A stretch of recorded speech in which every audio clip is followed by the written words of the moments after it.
Assalamualaikum warahmatullahi wabarakatuh. Perkenalkan, nama saya Yunida dengan nomor induk mahasiswa 8776045504. Saya dari UPJJ UT Palembang, Prodi Pendidikan Guru Sekolah Dasar, Universitas Terbuka.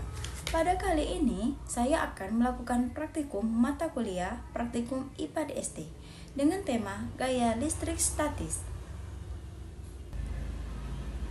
Tujuan dilakukannya praktikum ini adalah untuk membuktikan adanya gaya tarik-menarik antara benda-benda bermuatan listrik statis melalui percobaan sederhana yang bisa dilakukan di rumah. Adapun alat yang saya gunakan pada praktikum hari ini yaitu berupa sisir dan potongan kertas. Mari kita mulai. Sebelum kita mulai percobaannya, sebenarnya apa sih gaya listrik statis? Kira-kira ada yang tahu? Mari kita bahas bersama-sama. Gaya listrik statis merupakan gaya yang timbul karena adanya muatan listrik yang tidak bergerak pada suatu benda. Muatan listrik ini terbagi menjadi dua jenis, yaitu muatan positif dan muatan negatif. Benda bermuatan sejenis akan saling tolak-menolak, sedangkan benda bermuatan berlawanan akan saling tarik-menarik. Fenomena ini terjadi karena adanya perpindahan elektron dari satu benda ke benda lain akibat gesekan. Contohnya, sisir yang kita gunakan terkadang dapat menarik beberapa rambut kita menjadi berdiri. Ini menunjukkan adanya listrik statis. Contoh lainnya nih, misalnya gesekan antara balon dan rambut. Menggosok balon pada rambut kering akan membuat balon menempel pada dinding atau benda lainnya karena adanya muatan listrik statis yang terbentuk. Kira-kira sudah paham? Biar lebih paham, mari kita lakukan percobaannya. A few moments later. Kita mulai percobaannya. Di sini saya telah menyiapkan potongan kertas dan sisir.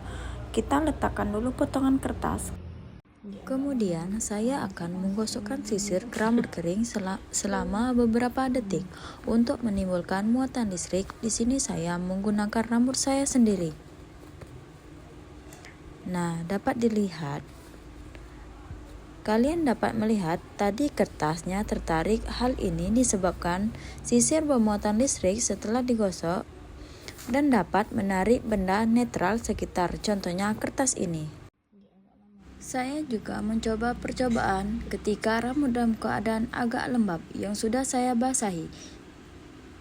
Dan ternyata dapat dilihat tidak ada kertas tertarik. Hal ini karena kelembaban membuat muatan listrik cepat hilang. Dari percobaan ini dapat disimpulkan bahwa gaya listrik statis timbul karena perpindahan elektron akibat gesekan antara dua benda. Muatan negatif pada sisir akan menarik muatan positif pada potongan kertas, sehingga terjadi gaya tarik-menarik.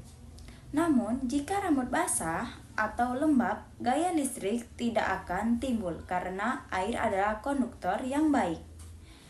Sehingga muatan listrik hasil gesekan langsung mengalir keluar dan tidak bertahan di permukaan benda, sehingga tidak terjadi gaya tarik-menarik. Itulah sebabnya gaya listrik statis harus dilakukan dalam keadaan kering dan bebas lembab. Semakin kering kondisi benda, semakin kuat gaya tariknya. Demikianlah percobaan mengenai gaya listrik statis dengan menggunakan alat sederhana. Apabila saya ada salah kata, saya mohon maaf. Semoga bermanfaat. Saya akhiri. Wassalamualaikum warahmatullahi wabarakatuh. See you.